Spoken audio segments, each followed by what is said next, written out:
Today, I will show you an action-adventure fantasy film from 2011, titled Priest. Spoilers ahead. Watch out and take care. The priests can be seen closing in on the Solamira hive. Once they manage their way inside, Black Cat observes that there is something wrong, but Priest is adamant about their orders to find the queen, so they press on. They hear some noises up front and ready their weapons, when they suddenly realizes that it's a trap as their people get pulled under ground. Some of them get taken and others escape toward the daylight. Though when they reach the last tunnel, Priest doesn't succeed in helping Black Cat avoid capture. The world of the priests is a world that had always had vampires. A bloody war between the humans and the vampires had been fought for ages, destroying each other and the world itself. Facing extinction, the humans retreated into walled cities under the protection of the church. Then they created the ultimate weapon against the vampires, the priests. They were powerful warriors, trained in the art of vampire combat, who single-handedly decimated the vampire threat. The remaining vampires were put into reservations, so the church disbanded the priests. Only a few of them remain, integrated into a society that no longer needed them, falling into obscurity along with the vampires. Many years later, Owen bores into the ground, checking the levels of radiation. He tells his wife Shannon that according to his findings, they might be able to start planting. Lucy arrives home and immediately makes a sly remark about the food she can smell. Owen asks her where she has been, and when she says that she was in town, he gets angry because she disobeyed his word. She says that she's old enough, but he tells her that rule doesn't apply to where they live. Sacrifices need to be made there. Lucy gets angry because she feels like a prisoner in the outpost they live in. Shannon interrupts their argument and makes them say grace, effectively calming them both. Suddenly, the ground shakes and Lucy gets scared. Owen checks outside and sees a pack of vampires approaching the house. He tells the women to get down below. Shannon opens their hiding place and gets Lucy inside, telling her not to scream whatever she hears. She remains in the house to help Owen. Lucy hears gunshots and her parents screaming, being ripped apart by the vampires. The hatch opens and someone walks in, terrifying Lucy. Cathedral City's skyline can be seen. It is still under the protection of the church. Its denizens are constantly under the eye of the ruling clergy, as Priest can be seen walking among the people. The church bells toll and everyone stops to pay homage, with a disembodied voice saying that to go against the church is to go against God. Priest goes to a confessional and enters the automated booth. He begs to be forgiven for his sins and his voice is recognized by the machine. An automated Monsignor Aurelas appears on screen and the priest immediately moves to his confession. He had dreams about the war with the vampires and the time when he couldn't save one of his men. The priest has begun to question and doubt his faith. The automated Monsignor replies that the devil has many shapes and that one can combat him by personal sacrifice and labor. Then gives him his prayers of contrition. Later, the priest is going back to his home and is in an elevator with a boy and his mom. The boy asks about his tattoo, but his mom tells him that he mustn't talk to priests. Just as he is about to enter his apartment, he knocks over a man that has been following him. Hicks tells him that he is the sheriff where his brother Owen lives and that he's been hurt, Lucy taken by the vampires and Shannon killed. The man follows the priest inside and tells him that Lucy has talked about him as a war hero, the best at killing vampires. He says that he will go after her and he could use him by his side. The priest can't just accept. He goes to see the ruling clergy to ask them for the reinstatement of his authority as a priest. Monsignor Aurelas was informed by Monsignor Chamberlain of his troubles. The priest tells them that his family was attacked by vampires, to which the Monsignor laughs, saying that no vampire has escaped the reservations. He thinks that it was the work of wasteland bandits, and that the sheriff was mistaken. The Monsignor says that there is no vampire threat anymore. Chamberlain tries to aid the priest in his quest, but he shuts him down and orders the priest not to shake the faith of the citizens. The priest continues to question him, and he is reminded by the Monsignor that questioning the authority of the clergy is absolutely forbidden. If he disobeys them, he would be stripped from the order and excommunicated. Meanwhile, in a fast-moving train, Lucy is kept in a cage by the vampires. She's taunted by one of them until Black Hat arrives. He tells her that she's in a cage for her own protection. She tells him that her uncle the priest will come after her and him. What she doesn't know is that Black Hat is counting on that fact precisely. Monsignor Chamberlain tells the priest that the judgment is final, but he is disappointed that, after all that he has sacrificed, they wouldn't listen to him. Chamberlain says that the war has long been won, and the priest disagrees. He tells the priest not to commit sacrilege, just to hunt down a small band of scavengers. The priest says that he has to, and police storm the bar that they are in. Chamberlain says that he needs to think of the greater good and not stir up something that might cause more damage. The priest is disappointed, even though Chamberlain wants to help him not make a mistake. He is ready to break his vow and takes down the officers one by one in a matter of seconds. Later, he is seen preparing himself and his weapons to go after the girl. He uncovers his vessel and rides out of Cathedral City. The priest leaves the final vestiges of the human world and enters the desolate and cruel landscape of the wasteland. With incredible speed, he reaches his brother's outpost. The priest enters the trashed homestead and finds a photo of Owen's family. The sheriff thinks he's looting, but when he realizes it's the priest, he's glad to see him come. They ride to town together. Once they arrive, the sheriff gets a salesman out of his town for trying to sell his people fake weapons against the vampires. The townspeople protest and say they do need the weapons, but Hicks tells them that there are no more vampires. Later, him and the priest talk while waiting for the doctor to let them see Owen. The priest walks in and sits next to him. Owen asks him why he never came back, to which he says that he no longer could. When Owen laments that he could not save Shannon because he didn't have his gift, the priest comforts him, saying that he gave her a life that he couldn't.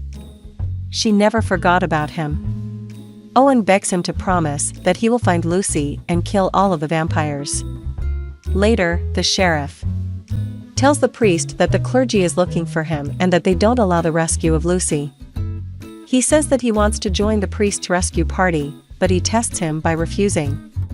Hicks grabs a bullet and cuts it in half mid-air with a knife. The priest asks if he's any good with a gun, and he tells him that he's even better than with a knife. Before he leaves the room, he asks the priest why he's preparing the bullets since they don't use guns, and he replies that they are for him. Back in Cathedral City, a squadron of priests has been called in to the Monsignors. Their orders are to bring priest in, dead or alive.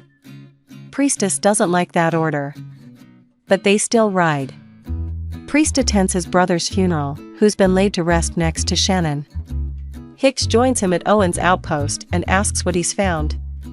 The priest has found footsteps that don't match to either the vampires or their familiars.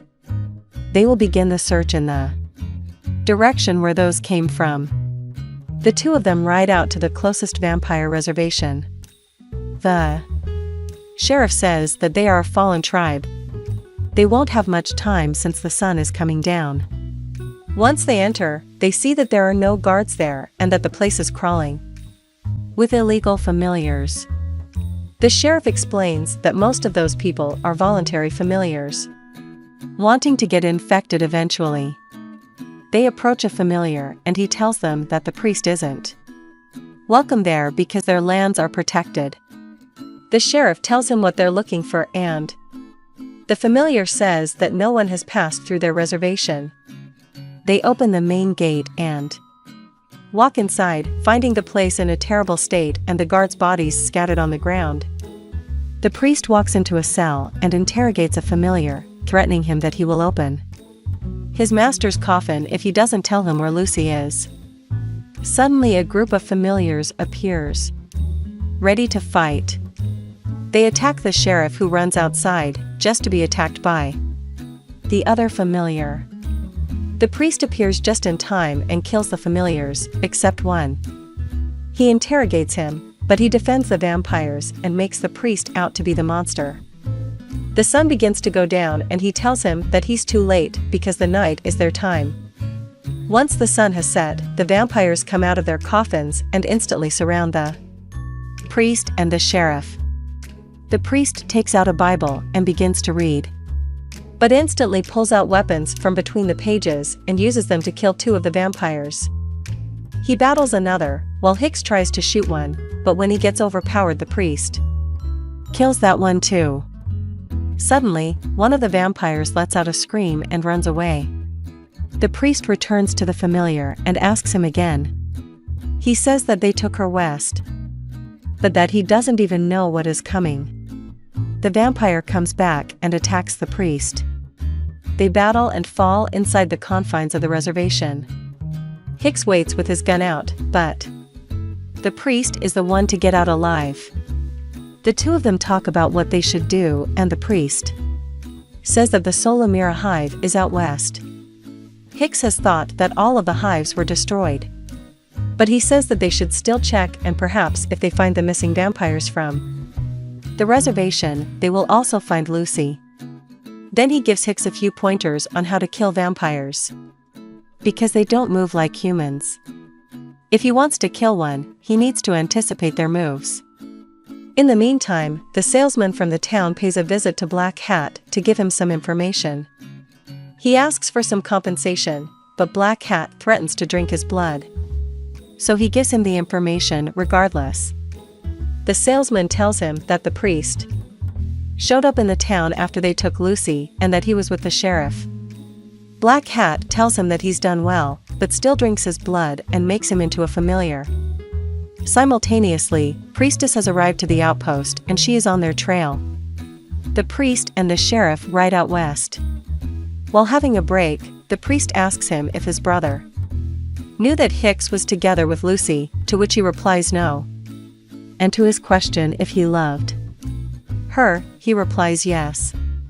The priest tells him that if she's infected he'll kill her.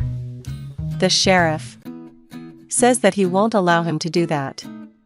Finally, they arrive at He Hive and climb its walls. Once they step inside, the priest has flashbacks of the time he was there during the war. He lights up the hive and tells the sheriff to shoot anything that comes up and isn't him. The priest drops down in the shaft. Hicks finds a toy buried under the dirt and explores the level of the hive that he's on. A creature appears behind him. In the meantime, Priest investigates the tunnels of the hive. He sees someone run past him and follows them. When he sees a light at the end of a tunnel, he gets jumped by Priestess. Priest asks her what she's doing there, and she tells him that she was sent by the clergy. She and the others split up at the reservation. He tells her that he had no choice but to break his vow. They hear shots in the distance. When they find Hicks, Priest tells him that the creature is a hive guardian that's too big to get down there. Priest and Priestess jump out to fight it. The creature knocks Priest out and then runs after Priestess. It circles them from above, waiting to strike. They work together to get to the creature, and Priest is the one to strike the last blow. Suddenly, the creature awakes and Hicks shoots it dead. Later, the priests talk, while Hicks guards the entrance. Priestess asks why would there be a guardian in an abandoned hive. Then she tells him that the sheriff will try to stop him from killing Lucy if she's infected. Priest thinks he wouldn't be able to. They talk about what they did after the war and share their hardships.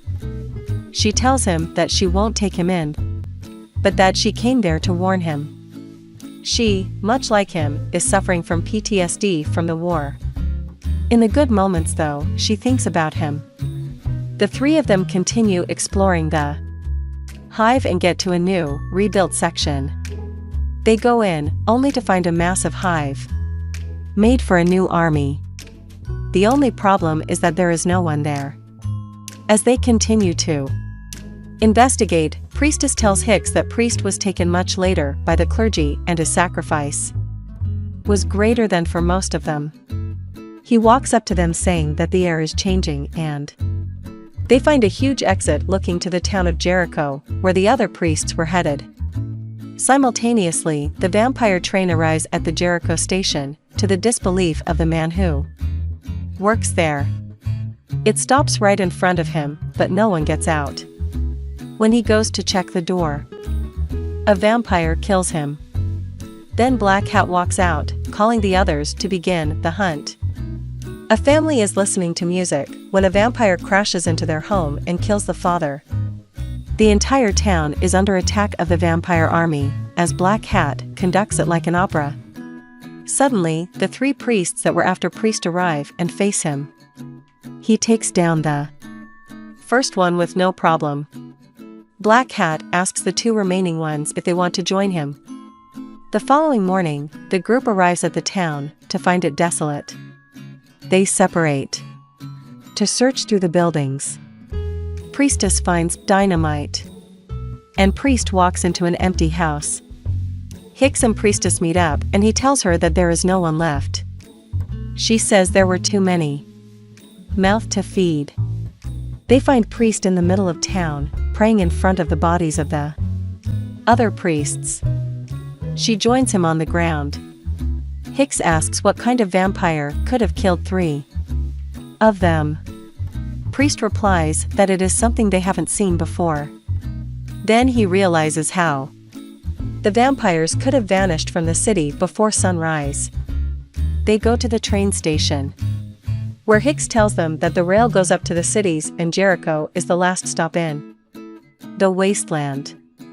Priestess and Priest realize that the entire thing was a systematic plan to get the priests outside of the cities so that the entire vampire army can take down the defenseless cities. She shows them the dynamite and makes a plan in which she will take down the railway and the two of them will get Lucy from the train. Priest heads to fuel the bikes. Meanwhile, Black Hat offers food to a very tired and battered Lucy. He tells her that he wants what everyone wants, to be free to live without the penalty of sin. Lucy grabs a knife and hides it, then asks him what he is. He explains that he thinks that the vampires are more pure than the humans and that he is the one that will wash clean the unclean world. Black Hat adds that her and Priest will help him do it. Back in Jericho, Hicks asks Priestess how can Priest kill Lucy if she's infected when she is. He's on flesh and blood. She tells him that becoming a familiar means that she is no one's flesh and blood anymore. Before they leave town, they burn the bodies of the other three priests. Priestess tells Priest to remember that their power doesn't come from the church, but from God. She loves him and tells him that a part of her hope that Shannon's death would free him at last. Then leaves him with a special weapon. They ride together toward the train and stop to oversee it. When Hicks threatens to kill them if he doesn't promise that he won't kill Lucy if she's turned. He's confused as to why he would even care. Priestess says that Lucy is his daughter, who was just a baby when the clergy took him. He gave her to Owen and that was his sacrifice. Priest tells him that if he kills him, he won't be able to save her by himself. But they can only do it together. As they approach the train, Priest tells Priestess to blow up the rails regardless if they are still on it. Hicks enters the train from the back. She rides out in front and familiar riders go after her. Priestess engages her nitro drive and escapes them. Hicks walks into a vampire lair and Priest gets on top of the train where Black Hat is waiting for him. Black Hat explains to the bewildered Priest that the vampire queen turned him into a human vampire and asks him to join him so they can return to the city as brothers. Priest asks about his daughter, and he tells him that she's waiting for his decision. He attacks him, but Black Hat deflects his attack and tells him that he's stronger than him now, so he can't win. Meanwhile, Priestess sets up the explosives on the tracks and arms them as she sees the riders incoming. She prepares to fight them and engages with them instantly. She kills them all in an incredible feat of power and technique. Suddenly, she notices that one of the familiars has taken apart the detonator and she comes up with a new plan. Priest and Black Hat are fighting on the train, almost matching in skill and strength. But the vampire always finds the upper hand. He asks the priest to join him again, but he refuses and flings his fist toward him, with Black Hat dodging his every move. He knocks Priest over and thinks he's pushed him under the tracks, but he latches onto the rein. Simultaneously, Hicks is navigating through the train and escapes a hive of vampires awakening. Then he runs into Lucy, being taken away by a familiar. He wants to blow up the door when the priest punches his way into the train. All of a sudden, the vampires enter the train car. Hicks shoots at them first, then blows holes in the ceiling for the sunlight to come in. They go after Lucy through the train, and when they eventually reach her, Black Hat stops them from getting to her, throwing Hicks off the train. Hicks finds a familiar's motorcycle. Priest is getting trashed by Black Hat, but Lucy manages to get out of her captor's grip and light him on fire. Then she goes after the vampire, who tells her that the priest is her father. They fight again, and he stabs the priest to a wall. Black Hat takes Lucy out of the train and leaves Priest to burn. At the same time, Priestess has mounted the explosives on her bike and rides toward the train. Priest wakes up and gets himself off the wall. Black Hat is ready to turn Lucy when he suddenly appears and strikes him. She falls, but he grabs her in time. They dangle at the side of the train and Black Hat gets ready to push them off when they see Priestess approaching. She jumps off the bike as it hits the train and Priest jumps off of it, holding Lucy at the same time. The train gets decimated along with all the vampires in it. Hicks sees the explosion and rushes toward it. He arrives and finds Priest and Lucy alive. The girl jumps in his arms. Priestess walks toward them and Black Hat's hat falls on the ground. Later, Priest enters a mass held by Monsignor Aurelis. He approaches him as he belittles him for coming back. Priest throws a vampire head in front of his legs and tells him to check the burning train outside of the city. He says that the vampire queen was not among them. Aurelis calls him a charlatan and a menace. Priest says that the war with the vampires is just beginning as he walks out. He meets Priestess in the wasteland, who informs him that she is told the others who will meet them at the rendezvous in another city. He rides away into the sunset.